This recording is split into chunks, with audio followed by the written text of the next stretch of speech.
I never walked over there, but Hughes used to go over there. Now, Hughes is the one that made the arrangement for the photographer to take all these pictures and everything. Hughes went over there more than anybody. He used to go over there and get his hair cut and used to do this. So. Well, I have heard from other Vietnam vets that during the daytime, the ARVM could have been right there. Yeah. But then, or the regular, the VC. The VCs could have been right there. Could be there, and at night though, then you didn't want to be on the street. But during the daytime, you might be interacting with them and not know it. And that's what happened in Bao Trai. Bao Trai was the province capital, and everybody walked around in uniforms and all that there. But Hughes, I thought the way he described him, he seemed shy and kind of a recluse. That he's just stayed in that.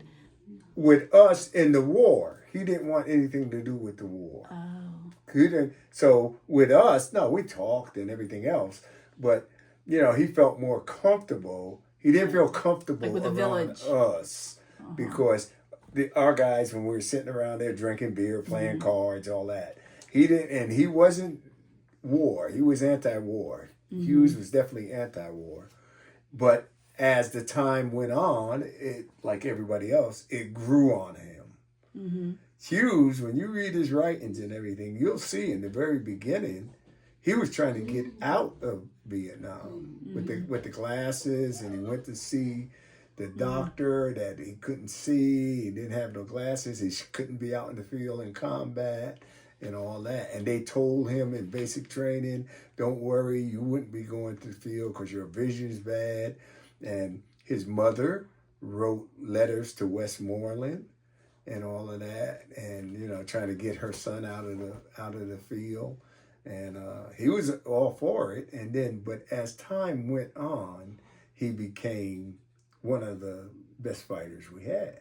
Really, I started to ask you, how was he? Was he competent? Oh, very competent. Very competent. But he's the one that sat in a little hut and did his writing at night. Yes. The radio shack. Yes, and he's the one that went, and that's how we got the journal, because he made friends. But the guys he made friends with were, like you said, the radio operators from this other unit and all that. But no, he was, he was, hell, he turned out, but he got callous. It grew on him. He got more and more. He got gung ho. In fact, toward the end of the writings, he talks about how the morale has gone down so bad because we're not having as much action as we used to have. I'm going to go back and do all that. Yeah. I'm going to take one little second here. Yeah, so let me set the date. So just so that we have this little clip on here, and so I'm going to go over who I am. My name is Susan Caolo, and I am in Austin, Texas, with Leonard Brooks, U.S. Army, and we actually are continuing. We did our first interview January 20th, 2022, here in Austin, Texas, and I'm back here again. So we're going to continue this so we can add to your interview that's already up at the Library of Congress. But this time we are going to go a little more. You've talked about the Mighty 10, the 10 soldiers that were lost in an ambush. And you happen to have photos of each one of them. And you have also done a little segment for me, another video. But we're going to use this time for you to hold up and show the pictures. And let's go through the Mighty 10. Okay. That sounds great. And have you given this to? You're on. The family members all have copies of these? Yes. Somebody in their family. I have direct contact with a member of the families over the years and right now, whether it be in the early years when we came back, it was contact with mothers, fathers, sisters, brothers. And over the years, we've kept contact with the families, and now we're gone. There's still some brothers and sisters out there that I'm in contact with. And now we're into great nieces and great nephews and all of that. We're going to share this segment with them. Because you didn't start, though. It was till the first year that you actually got online or got connected and started reaching out to the communities, the hometowns, because that's where it actually started. Yes. It was actually the first contact and reach out that we've done was in, I can tell you, it was 93, because I was working at the college. And in 93, it was coming up on the 25th anniversary of the day the 10 men got killed. And the date of that was? That was 11 February. They got killed on 11 February 1968. In combination, 11 February, 11 and 12 February. On the record books and everything, it will show 12 February. Well, why do these show 12 February? Because I know it's also at the wall. Well, because the battle actually was Sunday, the 11th of February, 1968. And then it went through up into the night, the darkness hours. Okay. And we didn't recover the bodies until the next day, which was 12 February. And with the military and Department of the Army, if you cannot touch the body, if you don't have the body, they don't declare a KIA. That just explains the day difference. Okay. That's why. And so everything you'll see is posted 12 February, date of death. But to us, because we started the battle, it's 11. So we always say 11/12. Mm-hmm. Okay. And so then in 1993, it was coming up on the 25th anniversary of their death. And I said, well, I want to reach out to the communities that the men were from. I had, little jots and papers and everything of where they were from. So I said, I'm going to send an article to the local newspaper that serviced that area to show that their loved ones, and we haven't forgotten those 10 men from there. So that was in 93. Okay, but it's on your first interview, but just recap your position, where your platoon, and your role, why you have these. Oh, okay. Just to explain to people how come you have all this, and your Wolfhounds and your C.R.I.P. Yeah. Now the unit we were in was part of the 25th, and it was 27th Infantry, and it was a reconnaissance platoon, and the higher ups came up with an idea of joining our American recon platoon with a Vietnamese intelligence platoon and combining them and work together in, I think, the process of one day turning a larger portion of the war over to them. Mm-hmm. And so they got 25 men, American riflemen, and one medic. I was the medic for that platoon. And then they joined us up with 25 men from Vietnam, of the ARVM, Vietnamese Army. And they put us in a province headquarters called Bao Trai, which was about 15 miles away from our American base camp of the 25th, Cu Chi. And we lived out in a MacB compound in that town and worked with the ARVMs together on missions. And they were the intelligence portion of it. And we were the firepower. We had the technical and expertise. And we would go through the hamlets, and they would, interrogate the people and look for. They knew everything about the lay of the land, the jungle, mm-hmm. and we were the expertise in the weaponry and all that. So we worked together, and that's how it all started out. And then you got all these photos. And then, how did that happen? While we were there, we lived, like I say, in the town of Bao Trai, and on the local economy there. We lived down there. And so one of the men, Robert Hughes, out of Westerfield, Ohio, he made friends with the local barber across the street.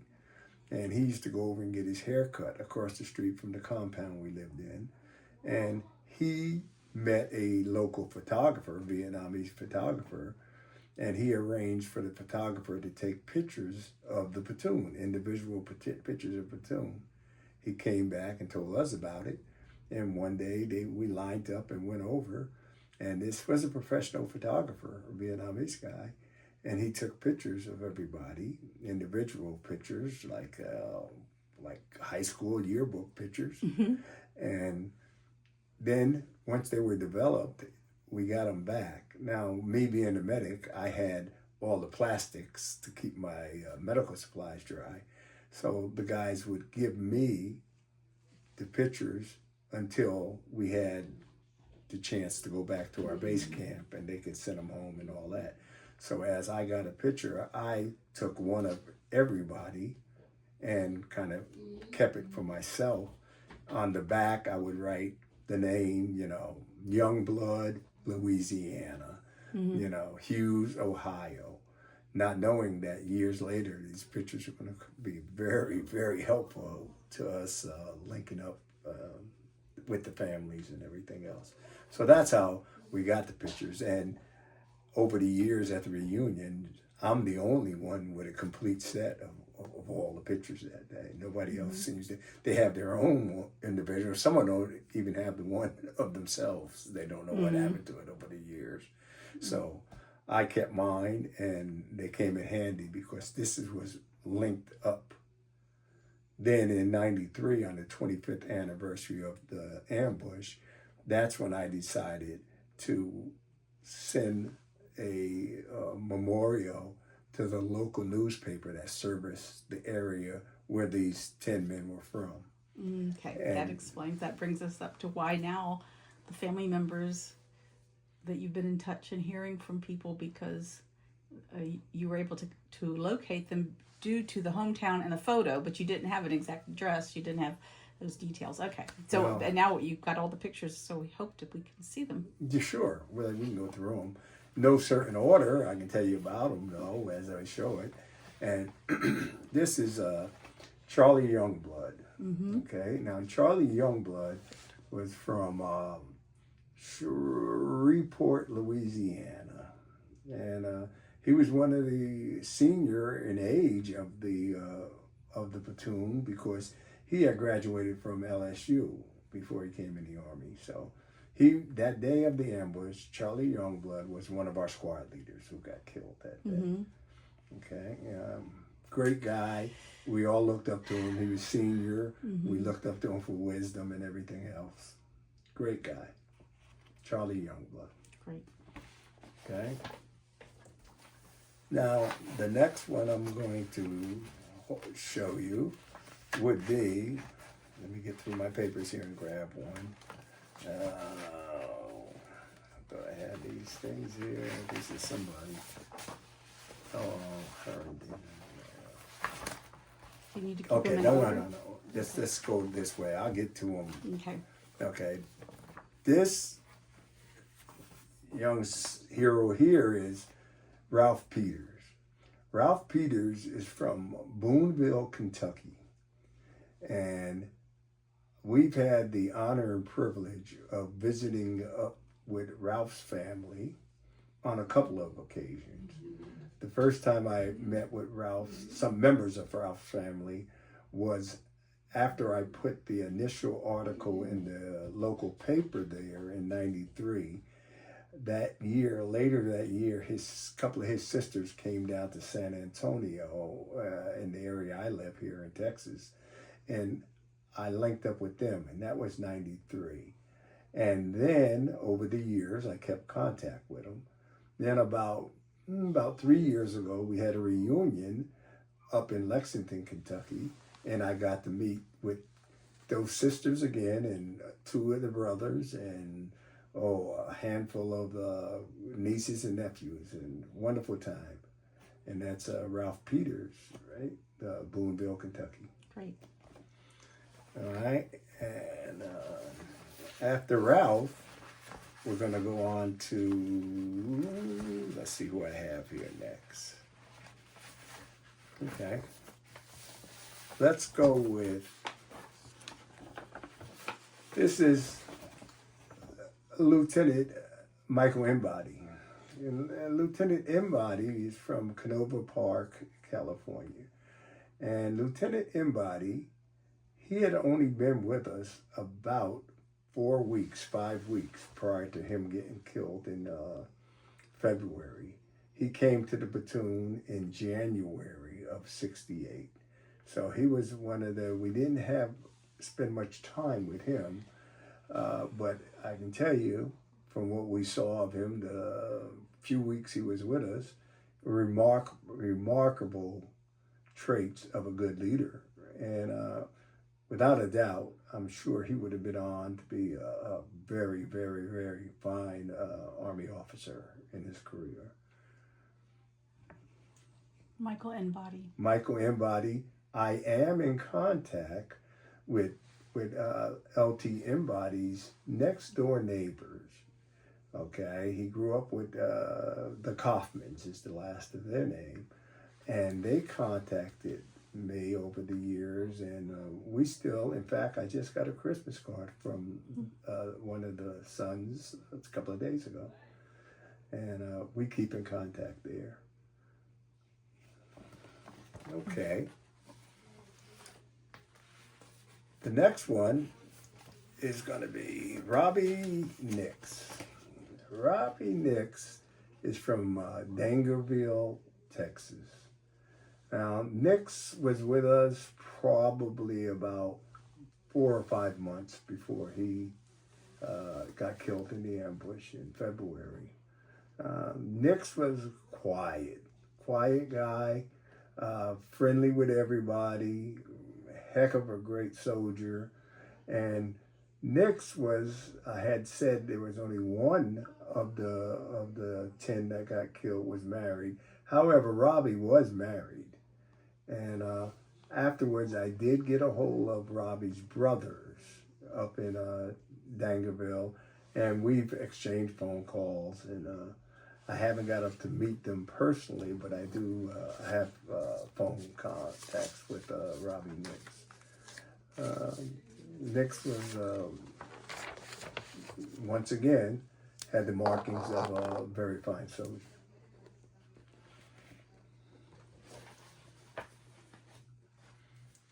Okay, the next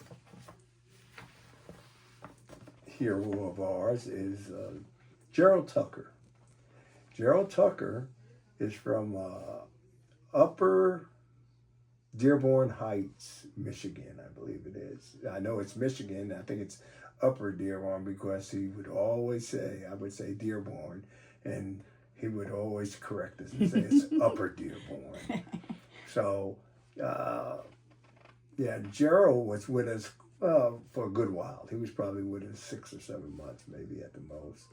But over the years at our reunions, we have a platoon reunion, and back in about 2000, and I want to say it would be probably 2013, 2014, we had a reunion down in Biloxi, Mississippi, and Gerald's great nephew and his wife joined us for that reunion. And so I'm in contact with them. Brian is his great nephew. Gerald Tucker, he was a quiet one also. However, I can distinctly remember Gerald as being real serious-minded, good soldier, tactically and everything else, friendly and everything else. And me and him used to talk a lot because I didn't know anything about Michigan other than Detroit, what I heard about it. And so sometimes we talk about, and he used to tell me how the Upper Peninsula was different from the Lower Peninsula. And I would tell him about, my upcoming in Jersey and everything. Great guy, Gerald Tucker. All right, let me go through here. Okay. Next, I'm going to introduce you to Ulysses Stewart. Ulysses Stewart is from Silver Creek, Mississippi. Now, Ulysses was the youngest in the platoon that day. Ulysses was the oldest child of 9, and he was the youngest. He was only about 19 years old, I think, when he got killed, 18 or 19. I visited with his family, probably 4 or 5 times now. We've been down to visit with his family. And Ulysses was quite a character. He liked joke, always happy, always a smile on his face. And in fact, we had a few of the men got awarded Silver Stars from the ambush, and Ulysses is one of them. And he had only been with us. Ulysses came to us in October, the last part of October. So he wasn't there that long. But I met with his sisters and brothers, and we're in contact, direct contact. We've been down there a few times. Lovely family. Dad was a minister, local minister there. Too young. Too young. Yeah, they were all young, but they carried a big stick. Okay, next I have Donnie Joe Millar. Donnie Joe Millar from Burnsville, Mississippi. Now, Donnie Joe and I probably had more one-on-one conversations than with all of the other guys there. Donnie Joe was quite a character. He would love to tell stories about him growing up in Mississippi. He loved to talk about his family. Heck of a good soldier. And we would exchange stories. Donnie Joe would tell me about growing up in Mississippi in the mid-60s. And I would tell Donnie Joe about growing up in New Jersey in the mid-60s. And we just hit it off. We really hit it off great. In contact with his sisters and his nephews up there in Mississippi. I haven't got up there to meet those folks yet, but I'm looking forward to it, and hopefully one day I will. Donnie Joe Millar, he was one of our squad leaders that day. He was a Sergeant E5.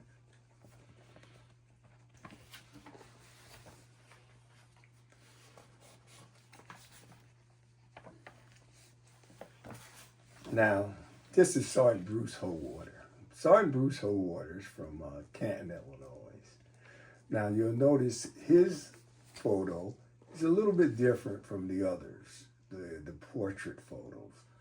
And that's because Bruce wasn't there when we took the photos. Bruce, interesting, had been in country. Bruce came in country like January of 67, I guess it would be, yes. And he had did his 12 months in country. At the time, the Army had a program. If you did your 12 months and extended for 6 additional months, they would give you a free vacation to anywhere in the world. Bruce took that up. His 12 months was up in December of 67. And Bruce wanted to be a door gunner. So he extended 6 months to become a door gunner when he came back to Vietnam. So for the whole month of like December, he was out of country. He was gone and on his vacation. He came back in January of 68, and they didn't uphold their end of the deal, making him a door gunner. They wanted to keep him in base camp and make him a supply sergeant or something. And he didn't go for that. So he came back out to the platoon with us out in Bao Trai in late January, mid to late January. And then the ambush happened a few weeks later and he got killed. And now he had did his 12 months and he came back to do more. So that tells you what kind of soldier he was. Yeah. You know, and young leader, young NCO who would have made a fine NCO. That's Bruce Hillwater. I'm in contact with his brother and sister. And we haven't gotten it over there to see them yet, but hopefully we will in the very near future.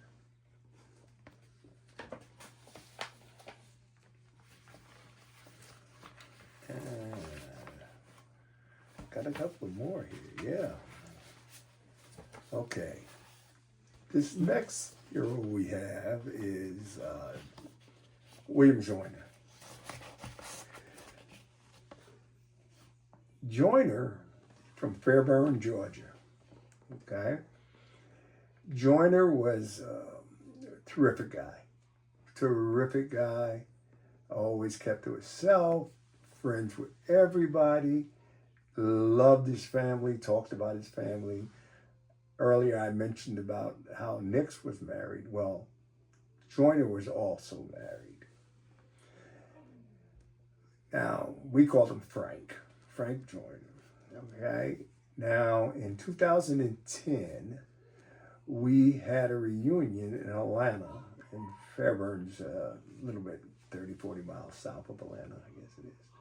We went down and met with two of his brothers and his sister in 2010.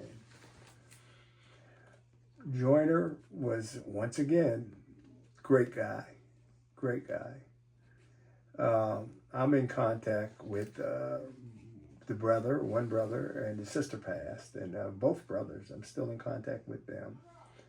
And we went down there, and that is one of the biggest receptions we had from a family down there with Joyner's family. We went to lunch, and there had to be at least 30 of us, 30 of his family members. Wow. Yeah, and nephews and great nephews. Was that 2010? 2010 in Atlanta. And I'll never forget Fairburn. Fairburn's kind of smallish town, but they really did it up right. We were down there for Memorial Day weekend, and they had the, wreath laying at City Hall, on the steps of City Hall. And then they had the little Army Reserve, National Guard band. And then we marched down the streets of Fairburn. And it's one of the towns where the old railroad train comes through the middle of town, blowing the whistle. And we marched up to the top of the hill to the cemetery, and they had another wreath laying up there in the cemetery. Just a beautiful, beautiful reception from the people of Fairburn and from Frank's family. Did the family ask you questions or things? Do they want to know more, or just simply honors memory? Or do you find people asking questions? Well, the family, after all these years and everything, they don't ask questions about what we did, stuff like that. They understand that their loved one was an infantry soldier. And so they don't ask about the missions too much or nothing like that. They're more, they speak more about the interaction that their loved ones had with the other guys in the platoon, stuff like that. But I think I kind of got the idea the biggest relief and satisfaction is when we're talking with the family members, for them to talk to somebody that was actually with their loved ones when he got killed. That seemed to be a very, very big relief to the family to know that, yes, it was their loved one was the one that was in the coffin that was sent home and everything else, and how they interacted with the other guys in the platoon.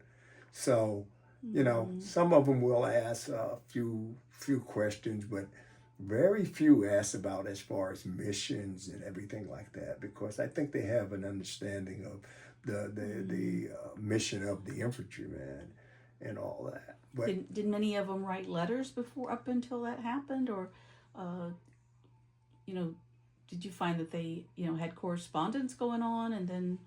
well, most of them, like myself, first of all, they were young. They were young, but now we had a good mix here because some of these guys were draftees and some of them were joint. Uh, I think everybody that I can recall in the platoon, they would write a letter home, maybe once a week, two or three times a week. And we kind of kept it to the good side of it, Yeah, Mom, everything's okay. Dad's everything okay. We're doing it. Uh, we always were counting the days, well, only 9 more months and I'll be home and all that. We kept it that way. And but in general, everybody, and then we received care packages, from the families, cookies and stuff like that. Uh, one of the biggest, some of the guys got good care packages. Better than others. Hughes did. Hughes, I can remember Hughes's family always sending cookies and fudge and all that there.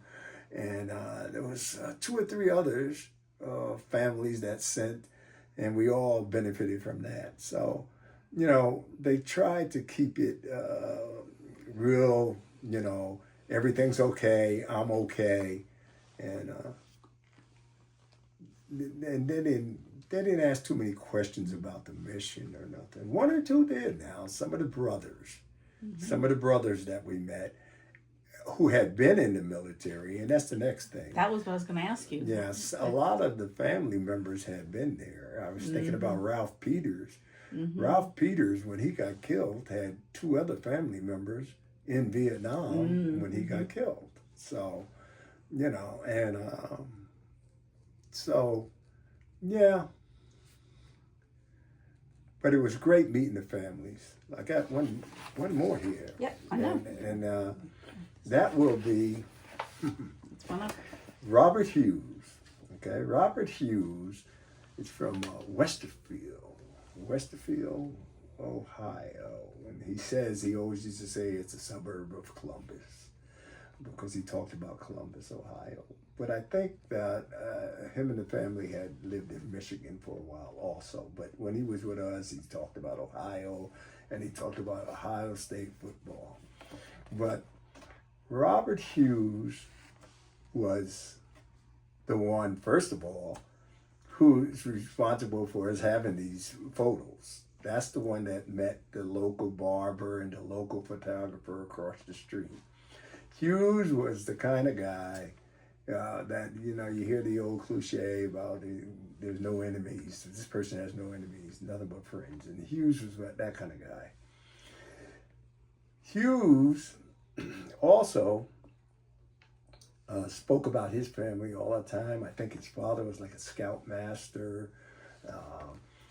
And so he really, really always talked about his family and his friends. Hughes, unbeknownst to us, he was one of the kind of guys when we were down or not on a mission, they play cards, drink a beer or something. Hughes didn't do any of that. Hughes would always be writing, and we were thinking that he was writing home, letters to home, which he was. But he also was writing letters to his next door neighbor. So one set of letters going to Mom was, yeah, Mom, everything's rosy and we're doing okay and I'm getting short. I'm a short timer. And then the other one to his neighbor, next door neighbor, the kids he grew up with, he would go into more detail about what we were actually doing on daily missions and all that. And later on, those letters was given to his sister by the next door neighbor's child. And then the sister shared those letters with us in the platoon. And so now we have a complete history, thanks to Hughes, a chronological record of the platoon. And it started from the day he flew out of California, going to Vietnam, up until his last letter home was like 3 days before he got killed in the ambush. And we have that, and the sister transferred all the letters over to one of the Word programs or something, and there's presently a blog on the internet that has open access and everything. The sister posted these letters on the blog, and real easy to find. All you got to do is a Google search of Robert Hughes Vietnam letters, and this blog will come up, and it'll take you through his first day in Vietnam all the way to the end. Hughes was a great guy, I mean, straight guy. He didn't drink the beer, he didn't play the cards,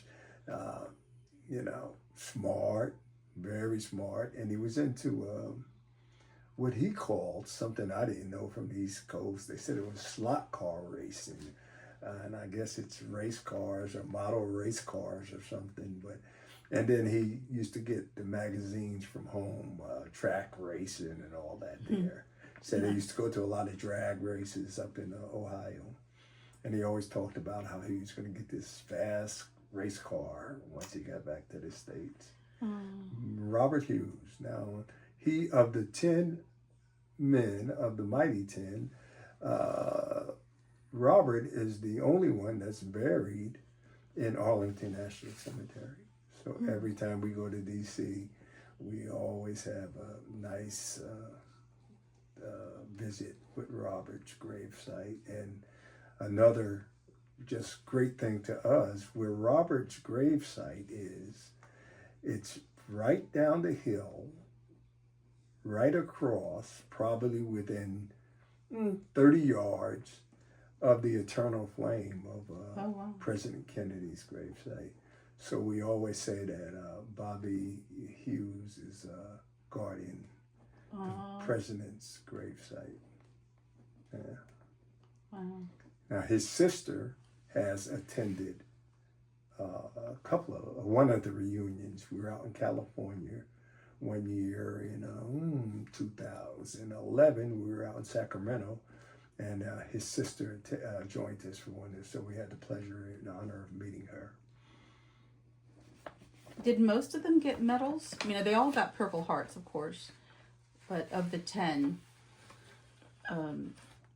no. Well, that's really a sad story. Is because on the ambush, the day of the ambush. Well, let me backtrack. About 3 weeks before the ambush, the last week in January, all of the leadership in the platoon went home. Dearest home, left, or their time was up and they left. Now, the makeup of that is we had a Sergeant First Class, E7 was the platoon sergeant. A Sergeant E6 was the section sergeant. And then we had 3 E5s was the squad leaders, one for each squad. Now, the last week of January, I already told you, Lieutenant Embody had just taken over. So Lieutenant Embody had only been there about 3 weeks, 4 weeks. So the old lieutenant had left. Then the E7 platoon sergeant left the 3rd week in January, and we didn't get a replacement for him. The E6 section sergeant left the 3rd week in January, around the 3rd week in January, and we didn't get a replacement for him. And all 2 of the 3 E5 squad leaders left the 3rd week in January. The only one we had was Holwater, who had extended and came back. Now, Charlie Youngblood and Donnie Joe Millar, they were promoted up to E5 in January.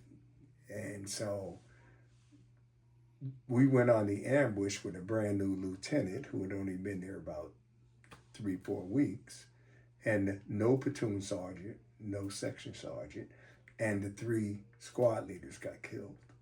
So, and the lieutenant got killed in the ambush. So we went out with about 17 or 18, we're really not sure on that, 17 or 18, one or the two. and 10 of those got killed. So the day of the ambush, when we came off the battlefield, when they finally got us off that evening, the highest ranking individual in the seven or eight survivors was myself. Now I was an E5 and I was the medic. So back to the original question of the awards and stuff. Now, I think the word is that the sergeant major in the rear had wrote some of the people up for awards. I don't know how this happened at all. I do know that 2 of the men from the ambush was awarded the Silver Star. That would be Ulysses Stewart, and that would be Carney. Okay, and that was from, because I have the citations from them through the archives and everything. I was able to get the citations. So I know those 2 got awards, okay, from the ambush. The rest of the men, no, they didn't get any awards. I have attempted, and I'm still in the process of trying to get some awards for some of the guys that were in the ambush that I, witnessed their actions. So we're in the process of that. But no, because there was nobody to write them up for the awards. But you feel they deserved it? Every one of them. And more. And more. But, so like I said, we're still in the process of trying to get some recognition for their actions.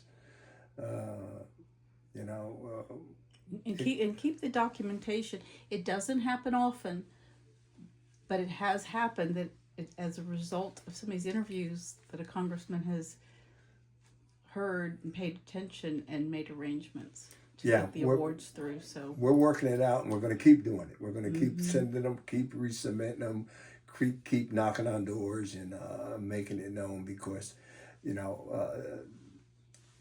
like so many, these 10, I was with these guys, and I know what they did. The survivors that came out of that ambush, and there wasn't many. Like I say, 17 or 18 of us went out that day, and only 7 came back. So, yeah. But it was good to find out later that at least some of the guys did get recognition for their actions that day. And hopefully we'll get them all some kind of recognition. Yeah. Well, I'm glad, because we've talked about this, that we were able to dedicate and go through the 10, because you talk about them in your first interview as well. But is there something you want to wrap up or say something in the last few minutes just to wrap up on because we can still continue a little bit longer, but I want to keep it on. I want to talk about the Mighty 10 and then what you would want people to know, family members. You've already talked about, I think it's important that you've gotten together with some of them, and some people are hesitant, right? There's some people maybe aren't as, because they don't, and they might stay isolated and don't know. The family members might think it's just too long ago or feel uncomfortable, but we are going to recognize these names. I mean, that's what you're able to do. Yeah, not forget. And so, with the Mighty 10, like I say, it started on the year of the 25th anniversary of their death. And I was working at the local community college, and I went down to the library and asked her, is there a way I could, she could look up for me the newspapers that service the towns of these 10, because we wanted to put a memorial posting in their papers on the 25th anniversary to let their loved ones, their friends, their family members still in the area to know that these men haven't been forgotten after 25 years. Their deeds and their actions had not been forgotten. So the librarian helped me and gave me the list of, some of them had daily newspapers, some of them had weekly newspapers, bi-weekly. So we got the list of the 10 newspapers that service their areas. Because, like I said, on the back, I had wrote stuff like, Youngblood, Louisiana, Peters, Kentucky. So with the internet and everything, we did get the list of the newspapers. I sent postings for the 10. Out of the 10 postings I sent, I got response from 7 of those initial great. 10. Okay, and when I did the posting, I said to the newspaper, some of them I sent to the newspaper. If they didn't have a local newspaper, I sent it to the city hall, to the county seat. Get this to the town that these people are from and get it posted in the papers. And I got 7 out of the 10 back. Out of the first time you posted? Yes. The first, that's pretty amazing that somebody would see because it was a small, I don't know if you have a copy of it, but I know you just put like a classified or a little blurb in the paper. Yeah, well, here's a good one here, because they would send me back and say, hey, yeah, we got it and we're putting it in the paper. Right. Some of the newspapers. I mean, that's interesting. Okay. All of the newspapers, except one, sent back. I said, well, whatever the charge is going to be, let me know, to run this ad. And I want it in there the week of the 11th of February. I want it in there. And they sent it back. All of them sent back no charge except one. And let's not say here's an example of what, this is a good example of 25 years and 50 years. Okay. In memoriam, Charles E. Youngblood, November 20th, 1944 to 11 February 1968. 50 years have passed since that dreadful day when you and the other 9 men courageously fought at our sides and were called to the service of our Lord. You will forever live in our hearts, always be loved and never forgotten. The men of C.R.I.P, 2nd Battalion, 27th Infantry, Wolfhounds, 25th Infantry Division. Now that's the one you just read is the 50th anniversary. So that was in 60. That was well, here we go. Look at it again. The little one is the 25th. The one over here. One. That's right. Okay, let me see if that says, okay, in memoriam, Charles E. Youngblood, November 1944 to 11 February 1968. This was the first one that you posted. That was 1963. Okay, 1963, years. And it says, it has been 25 years since that day that you and the other 9 men courageously fought by our sides and were called to the service of our Lord. You will live forever in our hearts, and we will always love you. All the men of C.R.I.P, 2nd Battalion, 27th Infantry, Wolfhounds, 25th Infantry Division. So that was the one that was posted in the 10 newspapers in 93, the 25th anniversary. Then 25 years later, we did it again with the 10 newspapers for the 50th anniversary.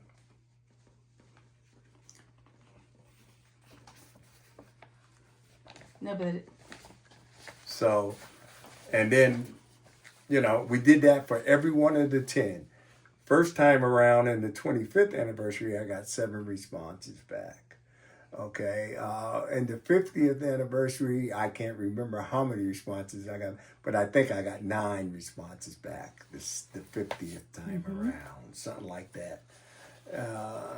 And then, of course, those postings sparked letters and stuff like this from their family members. Okay. And you said it's not only immediate siblings, but you've also heard from the nieces, nephews, like younger. Nowadays, we're getting a young crowd. Yeah, what's the youngest? Who are you in touch with that's younger? The youngest crowd that would probably be the Peters family up in Kentucky. And, I'm talking about great nieces, great nephews. Robbie Nix got got one from a great niece that lived in the Houston area from her. Frank Joyner down in Fairburn, Georgia, got a lot of feedback from great nieces, great nephews from them. And not just family members, because now if you go to the postings, just like we posted these in the newspapers, on the Vietnam Memorial Wall site, every year we post there in February.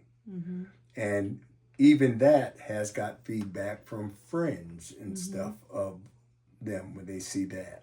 So, now this one here's one that came back, and they come from different areas, and it depends how.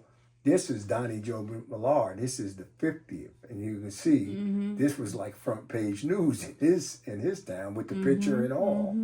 So, yeah. Well, when they know they have someone from their hometown, I mean, this is what you did is one example of many where people come back, the survivors that could make some family members comfort many family members just knowing they were with their loved one. One of the ones, the interesting one is Lieutenant Embody. I was telling you, Lieutenant Embody was only with us about 4 weeks. Okay. Now, Lieutenant Embody, I don't have direct contact with a family member of Lieutenant Embody. However, one of our guys, survivors of the ambush, Oran, he was the radio operator that day. When he came home in 68, he was living out in Washington State.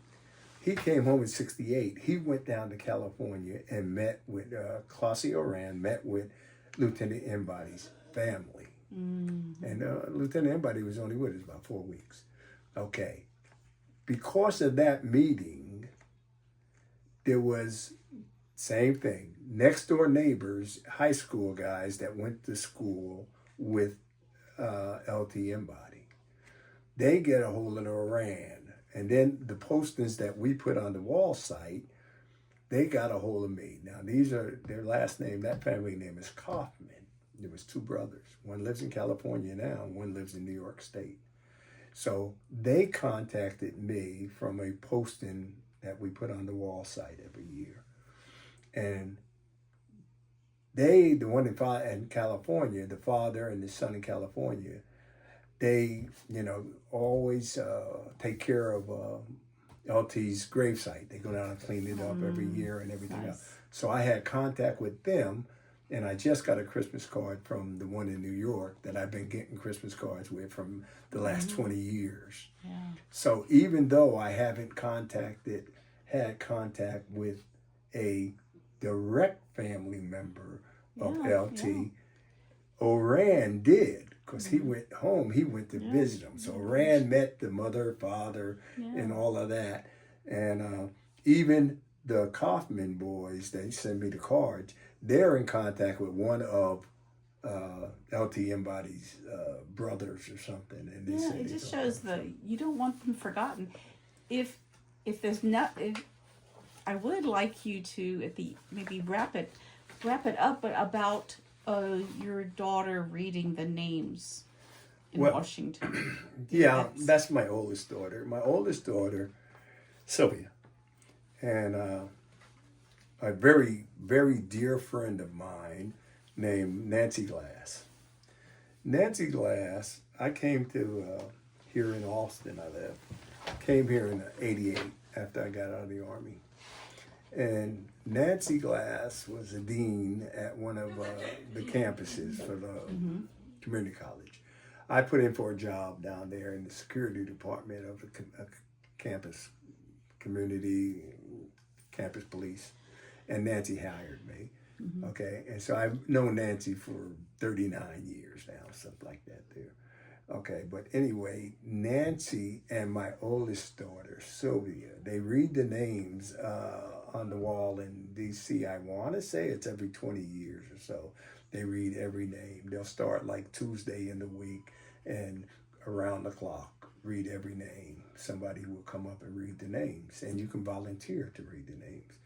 So a couple of years ago, Nancy and my daughter went up and they volunteered to read names. Mm-hmm. Now, you can request to read your loved ones' names or special names, but you might not get it. They'll give you a block to read.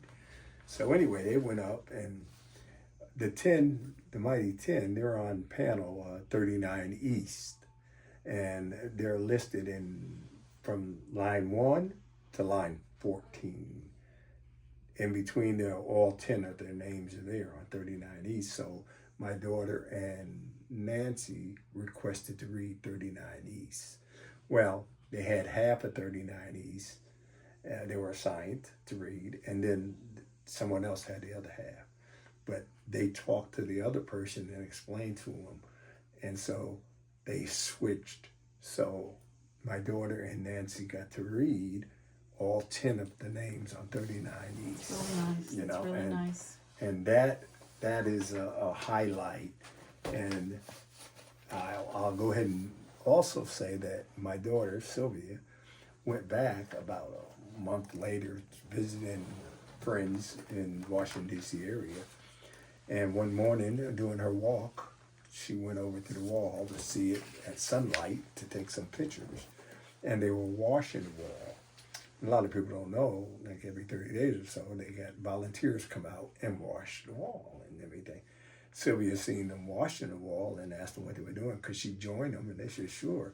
So not only that, then Sylvia got a chance to wash the wall. So, yeah, that was Sylvia and Nancy did that part, washing the wall. So, in fact, look at me.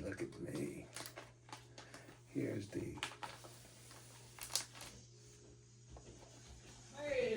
when they read the names, this is the program for reading the names. That's beautiful. And that's also a nice kind of highlight to get to a point, and hopefully maybe in the next 20 years, there'll be some of the young kids from those 10, somebody will read it. Oh, yeah. Relative of when they hear about that, you can do that. You know, some people don't even know that that's a possibility. But what an experience. They read every name, and they around the clock. Mm-hmm. And you can volunteer for it. Family members go up and do it. Volunteers do it. If anybody can go up and volunteer. Yeah, I'd like to. I'm going to look into that. Yeah, I was very fortunate during my Army career. I was stationed at Fort Belvoir, Virginia, right up the road from D.C. And so I got I got stationed there the year after they opened the wall. So I got to go down, and I was up there a couple of years. So I have so many visits to the wall. I don't know how many, too numerous to count. I can remember mornings, waking up 3-4 o'clock in the morning and not having to be in formation until 6 o'clock PT, physical training formation. I would jump in the car and go over to the wall at 3 o'clock in the morning and, pay a visit over there. And to me, that's the best times to be there. Of course, the crowds aren't there and everything else. And I can remember many a nights, many a mornings before, I get up and put on my PT clothes and drive over in the rain. And it'd be me and 2 or 3 other individuals out there. And, it seems like on those kind of visits,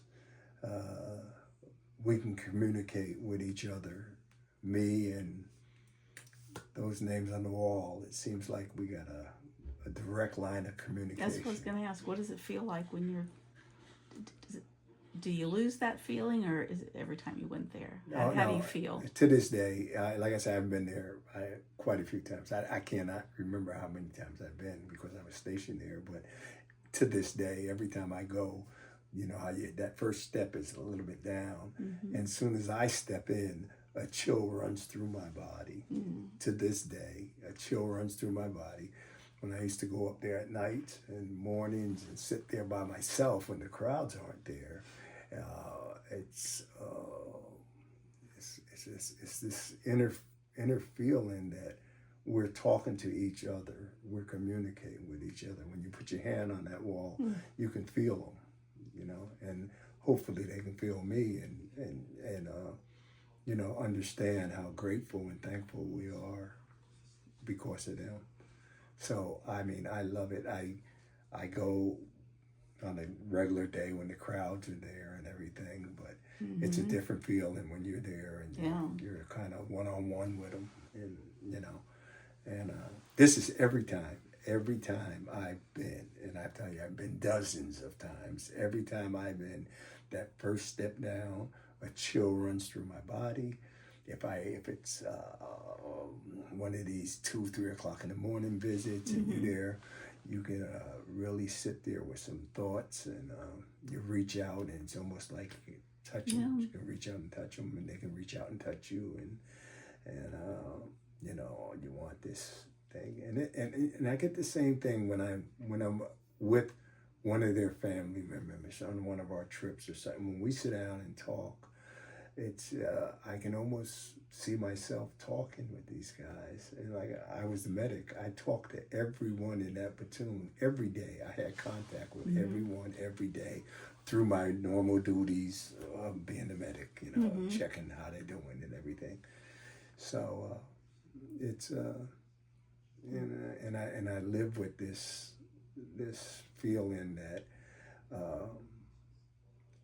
I'm a part of them and they're a part of me.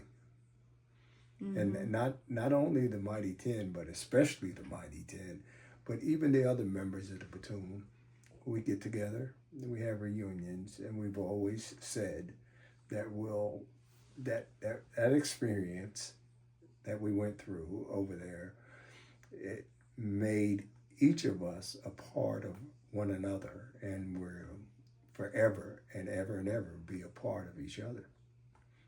And it's tangible, and then, but it makes a difference. Like, even when I've heard the names, because I've been to the wall to step a couple of times, and majority I don't know, but the ones that when you tell me their names and I can go look at 39, the E, and then a couple other from the veterans that you see the name, there's a difference when you go there and look at someone's name that you've talked to somebody who was with them. In the field, or it says words about them. So it's those memorials are.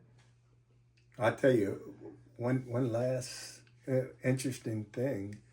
The same daughter of mine, Sylvia, the one that read the names and everything, she goes to DC periodically. She got friends up there.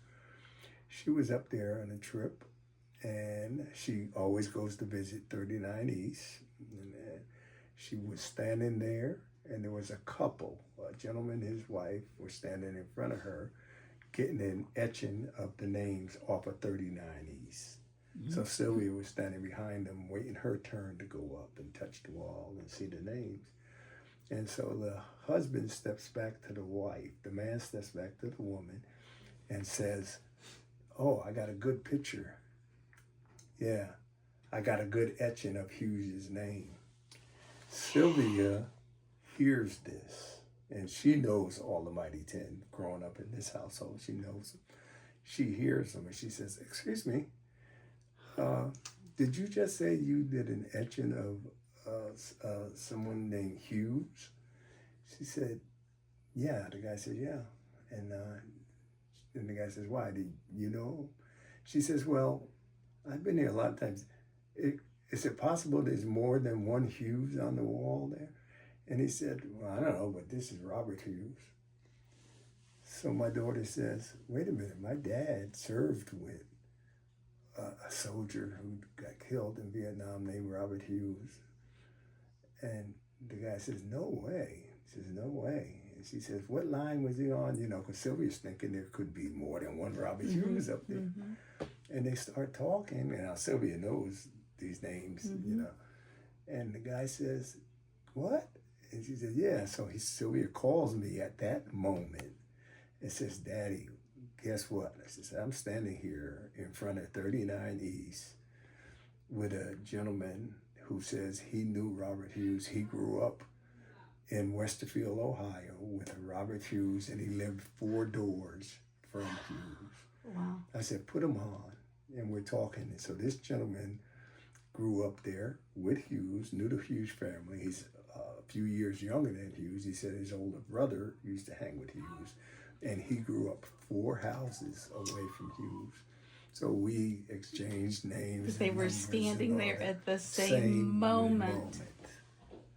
Same Wow. time. See, I mean, there's How could that happen? Well, that's because there's forces more powerful, That's right. Right? There's That's right. more powerful than. And she just heard him say, he said, yeah, this is a good one of Hughes. He didn't even say like a good one of Bob or something. He said, this is a good, and she hears it. And she said, Hughes, that's one of the 10 names I'm looking And that at. she could call you and get you on the phone. Yeah. That's great. So, That's a great. Of course, I'm in contact with, his name is Tom, from up in Westerfield. He still lives in Westerfield, Ohio. He's a firefighter up there. And we talked about it, and he says, yeah. He says, Bob was a few years younger than me, but my brother used to hang out with Bob. And he says, I know the family. And then I talk about the letters that Bob wrote to his neighbor, Mrs. S. And he saes, I know Mrs. S. and I know her daughters and all that. So I'm in contact with him. So, like I say, I've lived a wonderful life. Story. What a great story. Oh my gosh. Well, we will end it at this moment, unless you want to pull up with your full platoon or. No, this is the same one. This is the original. Okay, hold that, and we'll end on that one, and then I can see. That's the one that's up on the wall there. But we got it retouched up for the. Yeah. But this is the original. That's great. Yeah. Well, thank you so much. I mean, I feel like these guys. I could name almost every name. You still got it rolling. This is Hughes right there. This is the Hughes we're talking about. Well, that's his.